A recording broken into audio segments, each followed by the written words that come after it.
अरे ठीक बा, ठीक हो जाए, चिंता मत करें।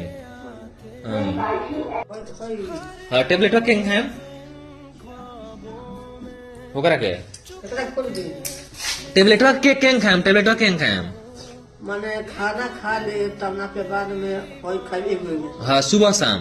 माने सुबह शाम। हाँ अच्छा तो भाई में से एक ठेपी पी हाँ एक ठेपी। हाँ अच्छा आ एक ठेपी हे में से पिए राती खान राती खा माने राती खा तइबो पिए। हाँ हाँ हाँ आ राती खा वो पिए। हाँ आ राती का हेउ में खाए के। हाँ एक टाइम। हाँ तो भाई और साथे साथे नु खाए। हाँ हाँ तीनों राती खान साथे खाएं। अच्छा हाँ दोनों सवेरे साथे खाएं, हाँ रात खाएं राती खा खाली राती खान खाएगा।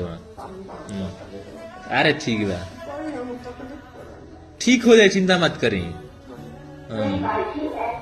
ऐसे जे कहे वाला बहुत लोग को होता है। हाँ, हाँ। जुग जमाना हाँ, हाँ। खराबो बानियो बाटे छनई न रोगो के दोस्त दे दो हमरो को दोस्त देता है।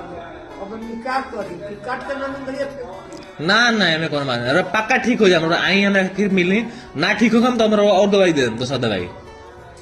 ठीक बा अच्छा है बबुआ ठीक बा।